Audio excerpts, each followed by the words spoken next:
Shalom, selamat pagi Bapak Ibu dan saudara-saudari terkasih. Salam sukacita bagi kita, salam sehat. Salam jumpa kembali dalam renungan harian yang senantiasa setia menyapa kita.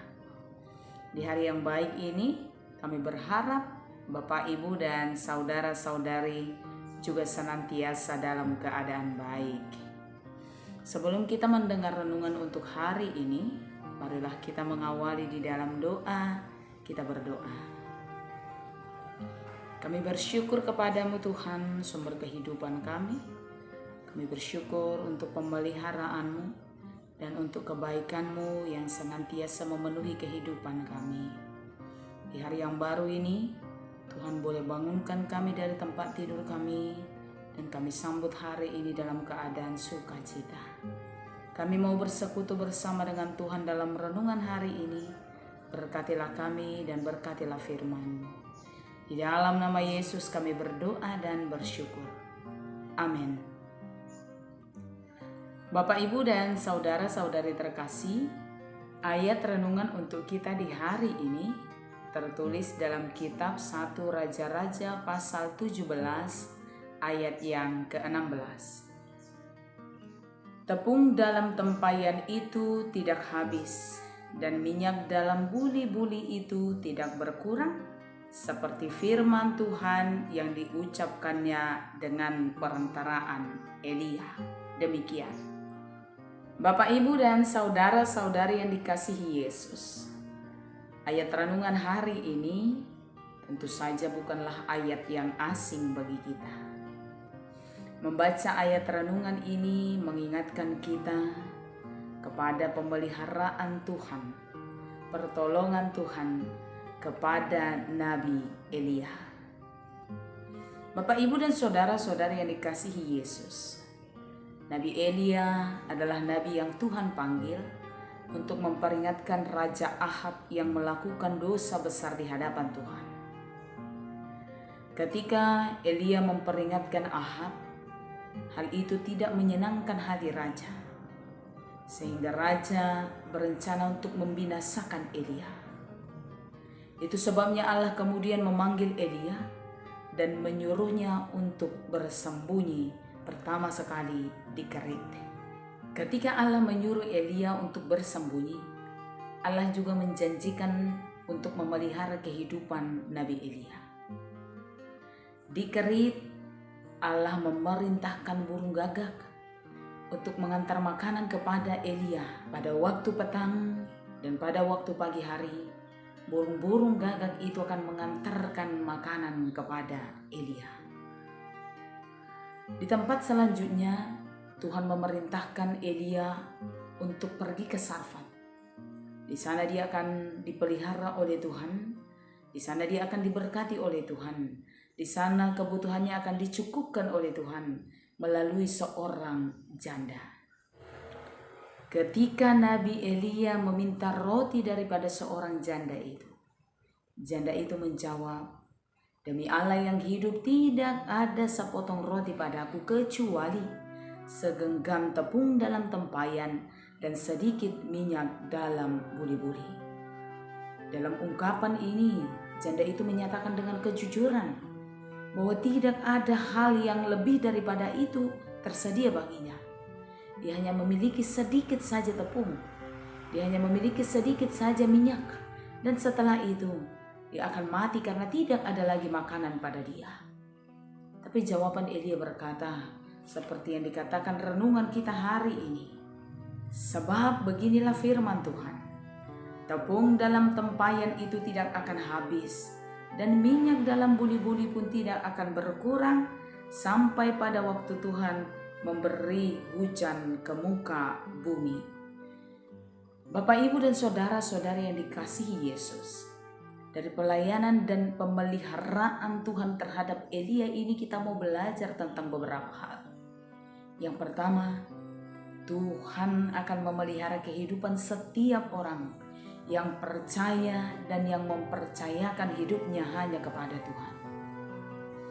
Ketika Tuhan memerintahkan Elia untuk memperingatkan Raja Ahab, dan Elia melakukan itu dengan baik, Kemudian Allah memerintahkan Elia untuk pergi ke Kerit dan juga ke Sarfat.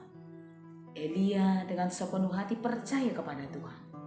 Dan benar, apa yang difirmankan Tuhan, apa yang dijanjikan Tuhan, Elia terima itu dalam kehidupannya. Tidak ada satupun dari janji Tuhan yang berisi kebohongan. Sebab apa yang Tuhan janjikan kepada Elia, dia terima itu dengan cara Tuhan. Tuhan bisa memerintahkan segala hal. Tuhan bisa memakai semua ciptaan Tuhan di dunia untuk memelihara kehidupan orang-orang yang percaya dan mempercayakan kehidupannya kepada Tuhan. Burung gagak, pemakan daging itu, dia menjadi teman sekerja Allah untuk mengantarkan daging kepada Elia di petang hari dan juga di pagi hari. Bukankah burung gagak itu seharusnya menjadi lawan dari Elia ketika berhadapan dengan daging? Tapi lihatlah, burung gagak itu Tuhan bisa pakai menjadi penolong untuk menjadi teman sekerja Allah, memelihara kehidupan orang yang percaya dan yang mempercayakan kehidupannya kepada Tuhan. Oleh karena itu Bapak, Ibu, dan saudara-saudari yang dikasihi Yesus, percayalah kepada Tuhan dan percayakan kehidupanmu hanya ke dalam tangan Tuhan. Di dalam Dia ada pemeliharaan atas kehidupan kita. Yang kedua, kita juga mau belajar dari firman Tuhan ini tentang setiap perbuatan baik tidak akan pernah menjadi sia-sia. Kemauan, kepenuhan hati untuk mewujudkan karya Allah di tengah-tengah dunia ini, Tuhan akan balaskan itu dengan cara Tuhan sendiri. Apa yang dikatakan oleh janda Sarfat itu adalah sebuah kejujuran. Tidak ada pada dia lebih daripada segenggam tepung dan sedikit minyak dalam buli-buli. Tapi itu pun tidak menjadi penghalang baginya untuk melakukan yang terbaik bagi Elia, nabi yang Tuhan panggil itu. Segala kejujuran dan kebaikannya itu Tuhan kemudian balaskan dengan luar biasa. Tepung dalam tempayannya tidak pernah menjadi habis. Minyak dalam buli-bulinya tidak pernah menjadi berkurang. Tuhan memelihara kehidupannya. Tuhan menganugerahkan setiap berkat bagi janda juga anaknya dalam kebaikan yang dia lakukan kepada Nabi Elia. Apa yang dia lakukan adalah bagian daripada keikutsertaannya untuk mewujud nyatakan rencana Allah di tengah-tengah dunia.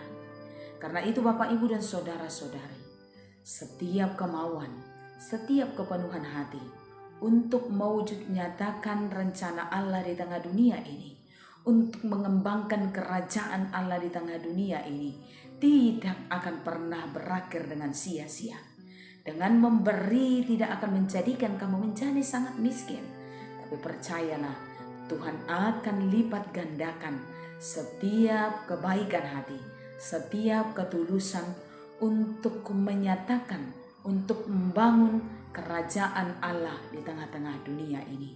Setiap niat yang luar biasa untuk mengembangkan dan untuk mewujud nyatakan kerajaan Allah di tengah-tengah dunia ini, Tuhan akan balaskan itu dengan berlipat ganda. Bapak, Ibu, dan saudara-saudari yang dikasihi Yesus, percaya dan percayakanlah kehidupanmu kepada Tuhan, karena di dalam Dia ada pemeliharaan bagi kita. Jangan pernah merasa rugi dan merasa menyesal untuk membangun kerajaan Allah di dunia ini.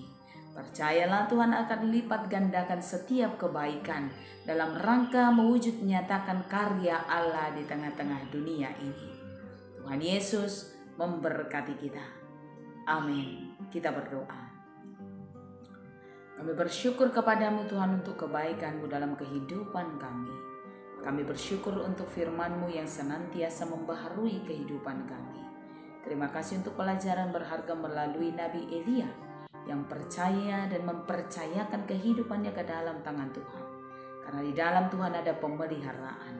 Ajari kami untuk mempercayakan kehidupan kami hanya ke dalam tangan Tuhan. Dan ajari kami untuk melihat karya Allah melalui kehidupan para nabi Allah. Tuhan senantiasa memberkati. Dan dalam setiap janji Tuhan tidak ada satupun kebohongan. Semuanya Tuhan nyatakan dengan cara Allah sendiri. Terima kasih juga untuk kehidupan seorang janda di Sarfat. Tuhan memberi pelajaran melalui seorang perempuan yang dalam ketidakmampuannya tetap berusaha melakukan yang terbaik. Dan Tuhan lipat gandakan berkat baginya. Biarlah setiap apa yang boleh kami lihat, apa yang boleh kami dengar melalui firman Tuhan, kami boleh pakai menjadi pelajaran dalam kehidupan kami. Berkati kami hari ini dan seluruh jemaat Tuhan dalam setiap aktivitas kami. Di dalam nama Yesus kami berdoa, anugerah dari Tuhan kita Yesus, kasih setia daripada Allah Bapa, dan persekutuan dalam nama Roh Kudus kiranya menyertai saudara sekalian. Amin. Bapak, Ibu, dan saudara-saudari, selamat melaksanakan aktivitas kita sepanjang hari ini. Tuhan Yesus senantiasa memberkati kita. Shalom.